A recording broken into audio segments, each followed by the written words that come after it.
పితా పుత్ర పవిత్రాత్మ నామమున ఆమెన్. క్రీస్తునాథుని యందు మిక్కిలి ప్రియ సహోదరి సహోదరులారా, ఈ తపస్సు కాల ధ్యానాలకి మిమ్మందరినీ ప్రేమతో ఆహ్వానిస్తున్నాను. లూకాసు వార్త 9వ అధ్యాయము 35-36 వచనములు. మేఘము నుండి ఒక వాణి, ఇతడు నా ప్రియమైన కుమారుడు, నేను ఎన్నిక చేసుకున్నవాడు, ఇతనిని ఆలకింపుడు అని వినిపించను. ఆ వాణి వినిపించిన పిమ్మట వారు యేసును మాత్రమే చూసిరి. శిష్యులు ఆ విషయమును ఎవ్వరికీ చెప్పలేదు. ప్రభునందు మిక్కిలి ప్రియ సహోదరి సహోదరులారా, పరిశుద్ధ బైబిల్ గ్రంథం విధేయతకి, దేవుని మాటకి, వినయానికి అత్యంత ప్రాధాన్యతనిస్తుంది. దేవుని మాటను విధేయించినటువంటి వాడు రక్షణ పొందుకుంటాడు, ధిక్కరించినటువంటి వాడు రక్షణ కోల్పోతాడు. ఆ విషయానికి వస్తే ప్రియులారా, యేసు ప్రభు తను ఈ లోకానికి వచ్చిందే పరలోక తండ్రి మాట మీద వినయం వలన, విధేయత వలన. క్రైస్తవులమైన మనందరము కూడా క్రీస్తునాథునికి విధేయతను చూపిస్తూ, ఆయన మాటకు లోబడి, ఆయన మాటను ఆలకించి ఆ వాక్యానుసారముగా నడుచుకున్నప్పుడే మనం నిజమైన క్రైస్తవులం అవుతాం, ఆయన యొక్క నిత్య జీవితంలో భాగస్థులం అవుతాం. ప్రియులారా, జార్జ్ వాషింగ్టన్ అమెరికాని పరిపాలించినటువంటి మహా గొప్ప ప్రధానులలో ఒకరు. ఆ విషయానికి వస్తే అమెరికాని పరిపాలించిన మొట్టమొదటి ప్రధాని అతడే. The first president of America, George Washington. ఆయన ఒకసారి కాదు, 2 టర్ములు ఆయన చేశాడు. 2 సార్లు ఎన్నిక చేయబడ్డాడు. ఆశ్చర్యం ఏంటంటే, ఆయన 2వసారి ఎన్నిక చేయబడ్డప్పుడు అసలు ఆయనకు పోటీనే లేదు, యునానిమస్గా ఎన్నిక చేయబడ్డాడు. అంటే ఆయన మొదటిసారి ఎంత చక్కగా పరిపాలించి ఉంటాడో అర్థం చేసుకోండి. ఆయనే మొదటి ప్రెసిడెంట్ ఆఫ్ అమెరికా.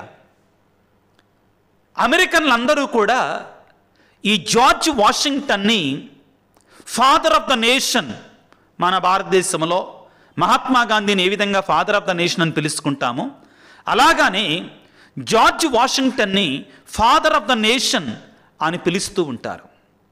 కారణం, ఆయన అమెరికాకి బలమైన పునాదులు ఏర్పాటు చేశాడు. 1789 నుండి 1797 సంవత్సరం వరకు సుమారుగా 9-8 సంవత్సరాల పాటు ఆయన అప్రతిహతంగా, జనరంజకంగా ప్రజల మేలు కోరి చక్కగా పరిపాలించాడు. ఒకనాడు గొప్ప విందు జరుగుతుంది. ఆ విందులో జార్జ్ వాషింగ్టన్, వారికి తల్లిగారు కూడా ఆ విందులో పాల్గొంటున్నారు. ఆ పాల్గొన్నటువంటి గొప్ప అతిథులలో ఒకళ్ళు అన్నారు, అమ్మ, నీ కొడుకుకి, జార్జ్ వాషింగ్టన్ గురించి మాట్లాడుకుంటూ జార్జ్ వాషింగ్టన్ తల్లితోటి, నీ కొడుకుని ఇంత గొప్పగా ఎలాగ తీర్చిదిద్దావమ్మా, అసలు ఏమి నేర్పించావు నీ కుమారునికి అంటే, ఆ తల్లి ఒకే ఒక మాట అన్నదంట, నా కుమారుడిక నేను విధేయత చూపించటం నేర్పించాను అని పలికిందట. ప్రియులారా, జార్జ్ వాషింగ్టన్ తల్లి పలికిన మాట ఏంటంటే, నా కుమారుడికి నేను విధేయత చూపించటం నేర్పించాను అని పలికిందట. అవును ప్రియ సహోదరి సహోదరులారా, విధేయత అనేటువంటిది మనిషిని దేవదూతలకు సమానంగా మారుస్తుంది. వినయం అనేటువంటిది మనుషులను దేవదూతలుగా మారిస్తే, గర్వం అనేటువంటిది దేవదూతలని సాతానులుగా మారుస్తుంది. గుర్తుపెట్టుకుందాం.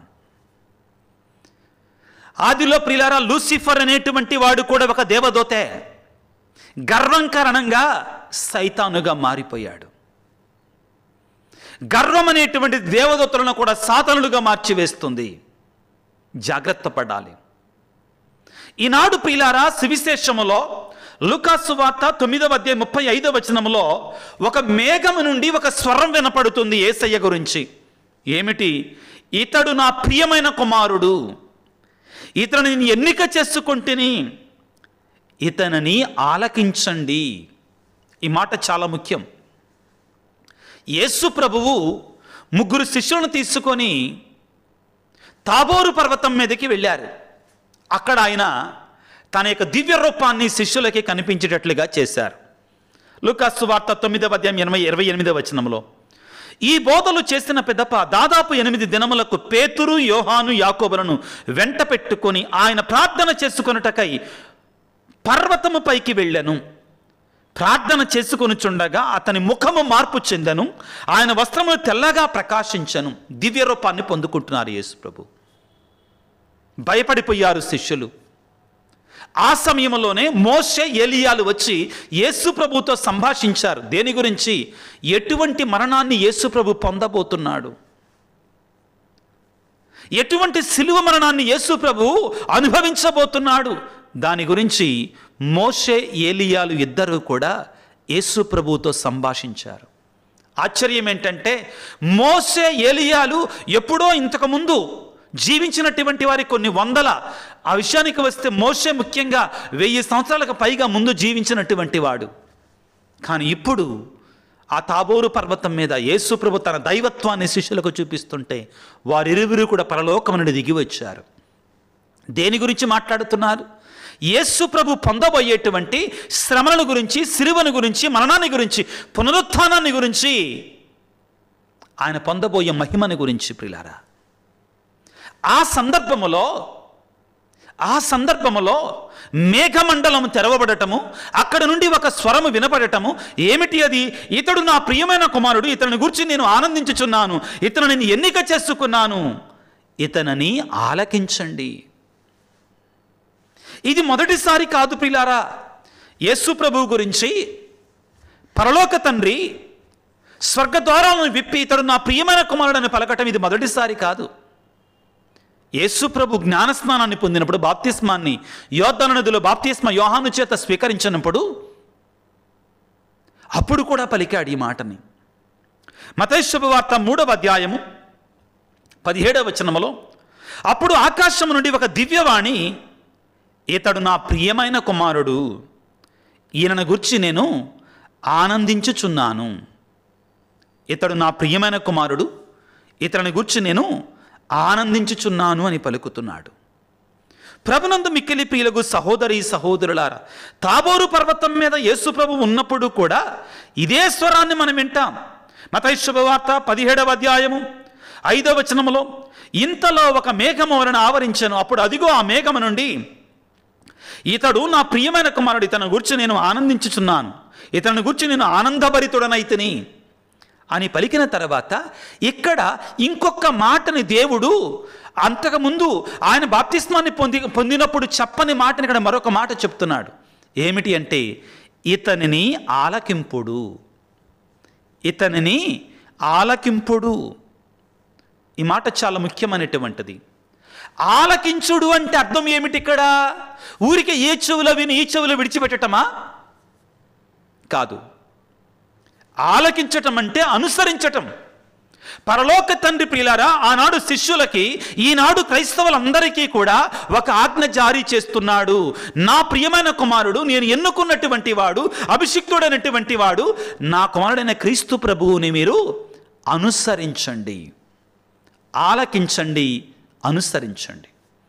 కొన్నిసార్లు తండ్రులు అంటారు కదా, మా పిల్లవాడు అసలు మా మాట వింటలేదండి. మాట వింటలేదంటే ఏంటి? మేము చెప్పినట్లు చేయటం లేదండి. ఎస్, మేము చెప్పినట్లు నడుచుకోవటంలా. ఇక్కడ దేవుడు కూడా యేసు ప్రభువును చూపిస్తూ, ఇతడు నా ప్రియమైన కుమారుడు, ఇతని గురించి నేను ఆనందిస్తున్నాను, ఇతనిని మీరందరూ ఆలకించండి. ప్రియమైన క్రైస్తవుడా, ప్రియమైన బిడ్డ, క్రైస్తవులమైన మనం యేసు ప్రభు యొక్క మాట ఆలకించాలి. ఆలకించటం అంటే అనుసరించాలి. ఇప్పుడు మనందరం ఒక ప్రశ్న వేసుకుందామా? అసలు యేసు ప్రభు ఎందుకు దేవునికి ప్రియమైనటువంటి వాడిగా మారాడు?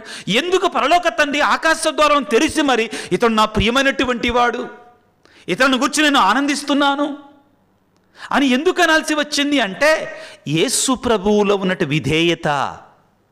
అదే కారణం ప్రియులారా, అదే కారణం. మనం చదువుకుంటే హెబ్రీలకు రాయబడినట్టు లేక 5వ అధ్యాయము 7వ వచనం నుంచి మనం చదువుకుంటే ఈ విధంగా రాయబడి ఉంటుంది. తన ఇహలోక జీవితమున మృత్యువు నుండి తనను రక్షింపగలిగిన దేవుని గురించి యేసు ఏడ్పులతోనూ కన్నీటితోనూ పెద్దగా ఎలుగెత్తి ప్రార్థించను. ఆయన, ఈ మాట జాగ్రత్తగా వినండి, ఆయన భక్తి విధేయతలు కలవాడగుట చేతనే, ఏమి ఉన్నాయంటే ఆయనలో భక్తి విధేయత కలవాడగుట చేతనే దేవుడు ఆయన ప్రార్థనను ఆలకించను. యేసు ప్రభులు ఏమున్నాయంటండి? భక్తి విధేయత. ఈ భక్తి విధేయత ఉన్నప్పుడు ఏం జరుగుతుంది? మనకి దేవుడు మన ప్రార్థనని ఆలకిస్తాడు. ఆ తర్వాత ఏం జరుగుతుంది? హెబ్రీ పత్రిక 5వ అధ్యాయం 8వ వచనంలో తాను దేవుని పుత్రుడై ఉండి కూడా తాను పొందిన బాధల ద్వారా దేవునికి యేసు ప్రభు ఏ విధంగా విధేయత చూపించాడు? దేవుని కుమారుడే, అసలు ఆయనకి విధేయత చూపిస్తున్నాడని ఎలా నిరూపించుకున్నాడు? చెప్తున్నాడండి హెబ్రీ పత్రికాకారుడు. ఏమంటున్నాడు? ఆయన పొందిన బాధల ద్వారా విధేయుడై ఉండుట ఆయన అభ్యసించను. ప్రియులారా, ఒక తండ్రి కుమారుని యొక్క మాట ఎప్పుడు విన్నట్టండి? ఒక బిడ్డ, ఒక కూతురు తల్లి యొక్క మాట ఎప్పుడు విన్నట్టండి? ఏదో విన్నట్టుగా నటించి వెళ్ళిపోయినప్పుడా? లేదు. అది కష్టమైనా, శ్రమైనా, బాధ అయినా కానీ, సవాలైనా కానీ తల్లి మాటకు జవదాటకుండా ఆ మాటకు లోబడి జీవించి ఆ మాటను నెరవేర్చినప్పుడు మన విధేయత చూపించినటువంటి వారం అవుతాం. క్రీస్తు ప్రభువు కూడా శిలువ మార్గం అనేటువంటిది, శిలువ శ్రమలు అనేటువంటివి, శిలువ మరణం అనేటువంటి భయంకరమైనది అయినా కానీ ఆయన పరలోక తండ్రికి విధేయతతో ఆ శిలువ మరణాన్ని తాను అంగీకరించాడు, జీవించాడు. ప్రభునందు ప్రియులారా, ఇదిగో ఇదే విషయాన్ని మనందరం కూడా 9వ వచనంలో చాలా ముఖ్యమైన మాట ఉంటుంది ప్రియులారా. ఏంటంటే, ఎందుకు యేసు ప్రభువుని గురించి పరలోక తండ్రి ఇతడు నా ప్రియమైన కుమారుడు, ఇతని గురించి నేను ఆనందిస్తున్నాను అని ఎందుకు చెప్పాడంటే, ఇదిగో ఈ విధేయతను గురించి ప్రియులారా. హెబ్రీ పత్రిక 5వ అధ్యాయం 9వ వచనంలో ఆయన విధేయత చూపించాడు కాబట్టి ఆయన ఇప్పుడు పరిపూర్ణుడై విధేయులకు వారందరి శాశ్వత రక్షణకు ఆయన మూలకారకుడైపోయాడు. చాలా గొప్ప మాటలని అర్థం చేసుకోవడానికి ప్రయత్నం చేయండి. ఆయన భక్తి విధేయతల వలన దేవునికి విధేయత చూపించాడు. తాను దేవుని పుత్రుడై ఉండి కూడా బాధల ద్వారా, దేని ద్వారా? బాధల ద్వారా విధేయుడై ఉన్నాడు. దీని వలన యేసు ప్రభు పొందినటువంటి ఘనత ఏంటండి? ఇందువలన ఆయన ఇప్పుడు పరిపూర్ణుడై విధేయులకు వారందరికీ శాశ్వత రక్షణకు మూలమాయను. మనం కూడా విధేయులైతే మన రక్షణకు మూలంగా ఉంటాడు యేసు ప్రభు. మెల్కిసెదెకు యాజక క్రమమున ప్రధాన యాజకుడిగా దేవుడు ఆయనను ప్రకటించాడు. యేసు ప్రభు యొక్క విధేయత ప్రియులారా ఆయనకి ఇదిగో ఈ స్థితిని తీసుకొని వచ్చింది ప్రియులారా. ఇదే సత్యాన్ని మనం ఫిలిప్పీ పత్రికలో కూడా, ఎందుకు దేవుడు యేసు ప్రభువుని ఇతడు నా ప్రియమైన కుమారుడు, ఇతని గురించి నేను ఆనందిస్తున్నాను ఎందుకు చెప్తారా? ఏంటి అసలు యేసు ప్రభు చేసింది అంటే, ఇప్పుడు మనం చదువుకున్నాం, భక్తి విధేయతల కారణంగా, సిలువపై మరణం వరకు కూడా విధేయత కారణంగా ఆయనని పరలోక తండ్రి అత్యున్నత స్థానమునకు లేవనెత్తను. ఫిలిప్పీ పత్రికలో 2వ అధ్యాయంలో ప్రియులారా ఇదే విషయం ఇంకా బలంగా మనకు వినబడుతుంది. ఏమిటి? పౌలు ఫిలిప్పీలకు రాసిన లేఖ 2వ అధ్యాయము 8వ వచనములో ఆయన అన్ని విధములుగా మానవమాత్రుడై ఉండి అంతకంటే వినయము గలవాడై మరణము వరకును, సిలువపై మరణము వరకును విధేయుడాయను. ఎలాగున్నాడు? విధేయత. ఎప్పటి వరకు? సిలువపై మరణం వరకు కూడా విధేయత చూపించాడు. అన్నీ బాగున్నప్పుడు విధేయత చూపించడం చాలా సులువండి. శ్రమలొచ్చినా, బాధలొచ్చినా, కష్టాలొచ్చినా, కన్నీళ్ళొచ్చినా విధేయత చూపిస్తావు చూడు, అది నిజమైనటువంటి విధేయత కిందకు వస్తుంది. నిజమైన క్రైస్తవ జీవితాన్ని జీవించటం అంత సులువు కాదు, అంత సులభం కాదు ప్రియులకు దేవుని బిడ్డలారా. కష్టసాధ్యమైనటువంటిది. ఇక్కడ ఈ రోజున మనం ధ్యానించవలసింది, నీవు దేవుని యొక్క స్వరానికి విధేయతను చూపించగలిగితే నీవు రక్షణలో, దేవుని యొక్క మహిమలో పాలు పంచుకుంటావు. ఆ దేవుని యొక్క చిత్తానికి విధేయత చూపించకుండా చిన్న శ్రమల్లాగానే, చిన్న సవాలు రాగానే, లేకపోతే పాపం మనను ఆశ చూపించగానే, వ్యాపారంలో మోసం చూపించగానే, కనుల పండుగగా పాపం కనబడగానే, చెవులకు ఇంపుగా మనకు కనబడగానే, శరీరానికి సంతోషాన్ని, క్షణికమైన ఆనందం కొరకై మనము పాపములో పడిపోయామనుకో, ఇంకెక్కడ దేవునికి విధేయత చూపించేది? యేసు ప్రభు పరలోక తండ్రికి విధేయత ఎలా చూపించాడో తెలుసా? చదువుకున్నారండి. లూకాసు వార్తలో గెత్సెమనే తోటలో మరణవేదన పొందుతున్నాడు. నేర్పిస్తాడు ప్రభు మనకి. విధేయత చూపించటం అంటే ఏంటో మనకి నేర్పిస్తాడు. ఆ మహిమలో మనం పాలు పంచుకోవాలంటే మనం ఏం చేయాలో నేర్పిస్తాడు యేసయ్య. గెత్సెమనే తోటలో సిలువ భారం ఎదురుగా ఉంది. ఇంకొన్ని గడియలలో అతనిని వాళ్ళు బంధిస్తారు, సిలువ మొయ్యమంటారు, కొరడాలతో కొడతారు, ముళ్ళ కిరీటం పెడతారు, బళ్ళెంతో పొడుస్తారు. అవన్నీ ఆయన తలపోస్తున్నాడు. లూకాసు వార్త 22వ అధ్యాయం 39వ వచనము. ఆయన అక్కడ నుండి బయలుదేరి తన అలవాటు చొప్పున ఒలీవ కొండకు వెళ్ళుచుండగా శిష్యులు ఆయనను అనుసరించారు. అక్కడికి వెళ్ళి మోకరించి ప్రార్థన చేస్తున్నాడు. ఏమని? 42వ వచనంలో, లూకాసు వార్త 22వ అధ్యాయములో, తండ్రి నిశ్చిత్తమైనచో ఈ పాత్రను నా నుండి తొలగిపోనిమ్ము. వెంటనే ప్రభువా తండ్రి, నా ఇష్టము కాదు, నీ చిత్తమే నెరవేరునుగాక, నీ చిత్తమే నెరవేరునుగాక. ఇది చెప్పగలగాలి. మన జీవితంలో ప్రియులారా, లోకానుసారముగా జీవించటానికి చాలా అవకాశాలు ఉంటాయి. మన జీవితంలో ప్రియులారా, ఆ ఏదైనా మనలో ఉంటే మంచి పండ్లన్నీ తినకుండా ఆ ఒక్క పాడు పండు, ఆ ఒక్క సైతాను పండు తినడానికి చాలా శోధనలు పెడతాడు సాతానుడు.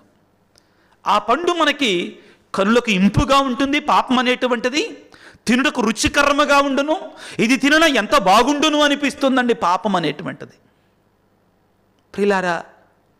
కానీ ఆ శోధనని వద్దు, నా తండ్రికి, నా పరలోక తండ్రికి, నా యేసయ్యకి నేను విధేయత చూపిస్తాను అని చెప్పగలగటంలోనే నిజమైనటువంటి రక్షణ, నిజమైనటువంటి పరమానందం మనం పొందుకుంటాం. అంత సులభం కాదు ప్రియులారా, అంత సులభం కాదు. అసలు ఒక్క మానవుని యొక్క అవిధేయత వలన లోకానికి ఎంత భయంకరమైన శాపం కలిగిందో చూడండి. పౌలు గారు అంటారు కదా, రోమాపత్రికలో, పౌలు రోమీయులకు రాసిన లేఖ 5వ అధ్యాయములో 18, 19 వచనాలు జాగ్రత్తగా ఆలకించండి పిల్లారా. ఆ ఒక్క పాపము అందరికీ శిక్ష కారకమైనట్లు, ఒక్క పాపమే ఆదిమానవుడు పాపం, అవిధేయత. ఆ ఒక్క పాపము అందరికీ శిక్షకు కారకమైనట్లు ఒక్క నీతివంతమైన క్రియ అందరికను విముక్తిని ప్రసాదించి వారికి జీవమును అనుగ్రహించుచున్నది. ఆ తరువాత ఆ ఒక్క మానవుని అవిధేయత ఫలితముగా అనేకులు పాపాత్ములుగా చేయబడినట్లే ఒక్క మానవుని విధేయత ఫలితముగా అనేకులు నీతిమంతులుగా ఎంచబడ్డారు. ఆ ఒక్క మానవుని అవిధేయత ఆదాము యొక్క అవిధేయత, ఆ ఒక్క మానవుని యొక్క విధేయత యేసయ్య యొక్క విధేయత, ఆ ఒక్క మానవుని శాపము ఆదాము యొక్క పాపము, ఆ ఒక్క మానవుని యొక్క విధేయత రక్షణ యేసయ్య తెచ్చిన రక్షణ పిల్లారా. విధేయత వినాశనానికైతే, క్షమించండి, అవిధేయత వినాశనానికి అయితే విధేయత పిల్ల విడుదలకి వస్తుంది. అవిధేయత వినాశనానికైతే విధేయత విడుదలనిస్తుంది, విమోచననిస్తుంది. అవును ప్రియులకు దేవుని బిడ్డలారా, ఈనాడు పరలోక తండ్రి స్వర్గద్వారములను తెరచి మేఘమండలము నుండి ఏమంటున్నాడు? లూకాసు వార్త 9వ అధ్యాయములో ఏమంటున్నాడు పిల్లారా? 35వ వచనములో, ఇతడు నా కుమారుడు, నేను ఎన్నిక చేసుకున్నవాడు, ఇతనిని ఆలకించండి మీరు కూడా. Yes, you listen to him. ఆయన మాట వినండి. మాట వినండి అంటే ఆయన వాక్యానుసారముగా జీవించండి. ప్రియమైన క్రైస్తవుడా, ఈ శ్రమల కాలంలో, ఈ పాస్కాయుత కాలంలో ఉన్న మనందరము కూడా మనం ఎవరి మాట వింటున్నాం? ఎవరికి ప్రాధాన్యతనిస్తున్నాం? దేవుని స్వరానికి ప్రాధాన్యతనిస్తున్నామా? సాతాను స్వరానికి ప్రాధాన్యతనిస్తున్నామా? దేవుని మాట ప్రకారం జీవిస్తున్నామా? సాతాను మాట ప్రకారం మనం జీవిస్తున్నామా? ఆత్మ పరిశీలన చేసుకోవాలి. యేసు ప్రభు చాలా స్పష్టంగా చెప్తారు పిల్లారా. ఏమని? లూకా సువార్త 9:23 నన్ను అనుసరింపగోరువాడు తన సిలువను ఎత్తుకుని నన్ను అనుసరించాలి. ఏం చెప్తున్నాడు? ఏం చేయమంటున్నాడు? ఏం ఆలకించాలి యేసుప్రభు నుండి మనం ఈ రోజున? పరలోక తండ్రి అంటున్నాడు కదా, అతను నా ప్రియమైన కుమారుడు, అతను ఆలకించండి అంటున్నాడు కదా. ఏం ఆలకించాలి యేసుప్రభు నుండి? ఆలకించండి. ఇప్పుడు ఏమిటంటే లూకా 9:23 మరియు వారందరితో నన్ను అనుసరింపగోరువాడు తనను తాను త్యజించుకొని అనుదినము తన సిలువను ఎత్తుకొని నన్ను అనుసరించాలి. అంత సులభం కాదండోయ్ యేసుప్రభుని అనుసరించటం. మన సిలువలను ఎత్తుకుని నన్ను అనుసరించాలి. 26వ వచనంలో యేసుప్రభు చెప్తున్నా, ఆలకించండి అంటున్నారుగా, ఆలకించుదాం. నన్ను గూర్చియు నా సందేశమును గూర్చియు సిగ్గుపడని వానని గూర్చి మనుష్య కుమారుడు తన మహిమతో, తన తండ్రి మహిమతో, దేవదూతలతో మహిమతో వచ్చినప్పుడు సిగ్గుపడడు. ప్రియులకు దేవుని బిడ్డలారా, ఈ యొక్క తపస్సు కాలములో మనందరి జీవితాలలో శోధనలు, శ్రమలు వస్తుంటాయి. పాపానికి అవకాశాలు ఉంటాయి. నీవు నిర్ణయించుకోవాలి. నీవు దేవుని స్వరాన్ని ఆలకించేటువంటి వాడివిగా ఉంటున్నావా?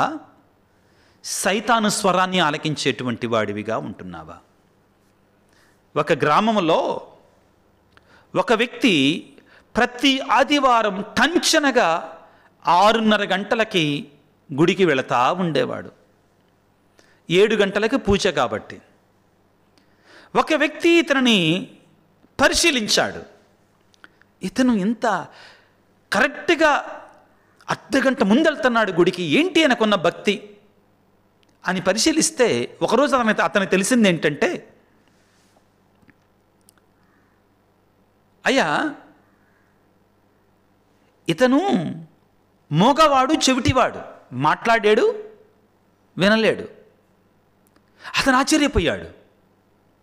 ఒకరోజు అతను ఆపి పేపర్ మీద రాశాడు, నువ్వు గుళ్ళోకి వెళ్తున్నావు కదా, నువ్వు మాట్లాడలేవు. అదేవిధంగా అక్కడ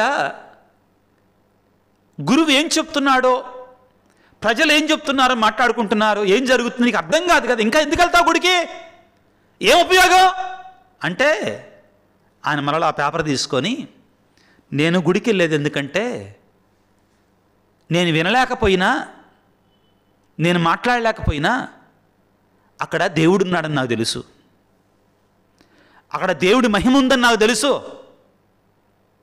అర్థమైందా ప్రియులారా? నేను వినలేకపోయినా, మాట్లాడలేకపోయినా నాకు ఒక విషయం తెలుసు, అక్కడ దేవుడు ఉన్నాడని తెలుసు, దేవుని యొక్క మహిమ అక్కడ ఉందని నాకు తెలుసు. కాబట్టి ఎవరైతే నోరుండి కూడా, వినగలిగి కూడా అర్థం చేసుకోలేకపోతున్నారో, దేవుని మహిమ అక్కడ ఉందని తెలుసుకోలేకపోతున్నారో, వారికి నేను ఒక సాక్ష్యంగా ఉండటానికి వెళ్తున్నాను.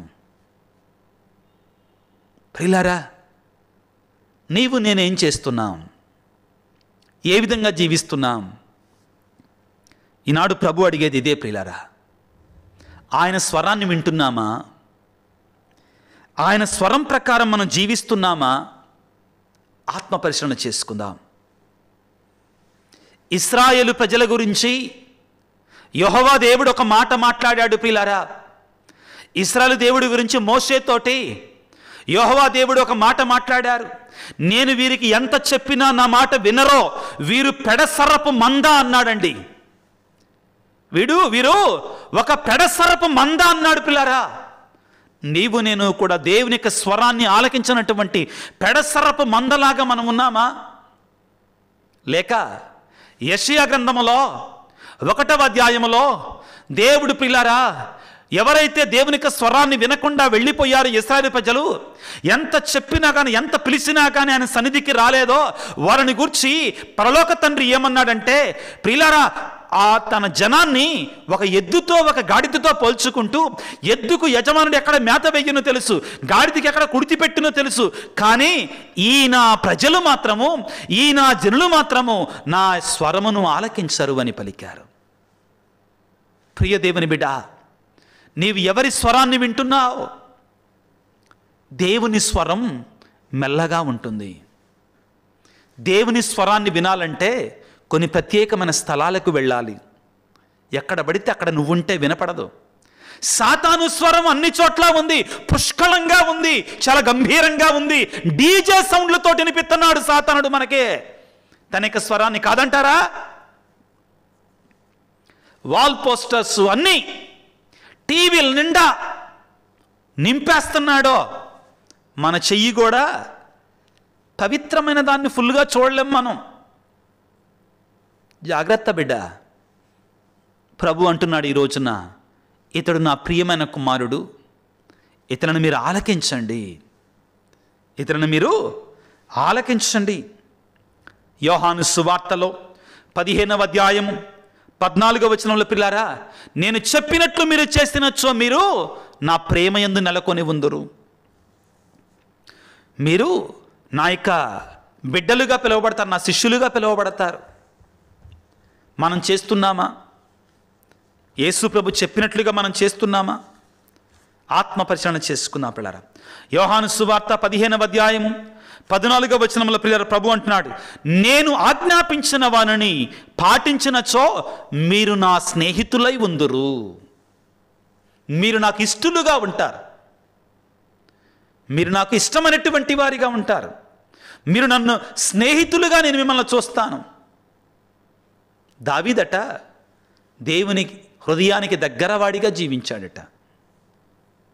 బైబిల్ గ్రంథంలో ఉన్నారు పిల్లారా. సొలొమోనట దేవుడికి ఇష్టమైన కోరిక కోరుకున్నాడట, తర్వాత పాడైపోయాడు.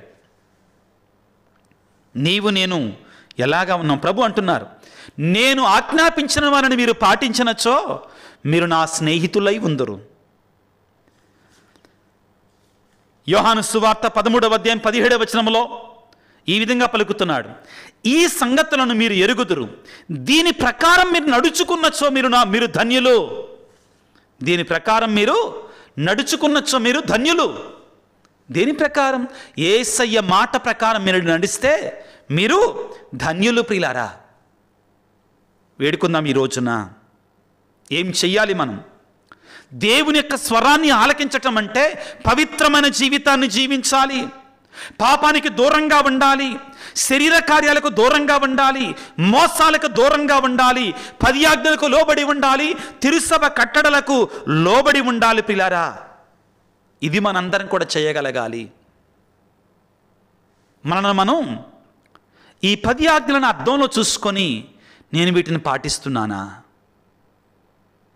అని ఆత్మపరిశీలన చేసుకోగలిగితే దేవుని స్వరాన్ని ఆలకించినటువంటి వారం అవుతాం మనం. ప్రభువుని వేడుకుందాం ఈ రోజున. ఈ శ్రమల కాలంలో, ఈ తపస్సు కాలంలో, ఈ పాస్కాయుత్త కాలంలో ఆ దేవుని స్వరాన్ని ఆలకించి దేవుని బిడ్డలుగా జీవించి, ఆ దేవుడు యేసయ్య ఏ విధముగా ఆ పర్వతం పైకి వెళ్ళినప్పుడు ఆయన ఏ విధంగా మహిమను పొందుకున్నాడో, తన దైవత్వాన్ని శిష్యులకు చూపించాడో, మనం కూడా ఆ మహిమల్లో పాలిభాగస్తుల మగులాగా మనల్ని దీవించమని వేడుకుందాం. ప్రియులారా, గుర్తుపెట్టుకుందాం, దేవునికి విధేయత లేకుండా, ఆయన స్వరాన్ని ఆలకించి నడుచుకోకుండా ఆయన మహిమలో మనం పాలు పంచుకోలేం. సిలువ మార్గము లేకుండా ఉత్థానము లేదు, శ్రమలు లేకుండా మహిమ లేదు, విధేయత లేకుండా విడుదల లేదు, విమోచన లేదు. ప్రభువుని వేడుకుందాం. దేవా, నాకు విధేయించే మనసును దయచేయి, వినయము కలిగినట్టు హృదయాన్ని నాకు దయచేయి తండ్రి. సైతాను విధేయించకుండా, సైతాను వైపు వెళ్లకుండా నిన్ను మాత్రమే అంటి పెట్టుకొని జీవించే కృపను నాకు దయచేయమని తలలో ఉంచి ప్రార్థన చేసుకుందాం.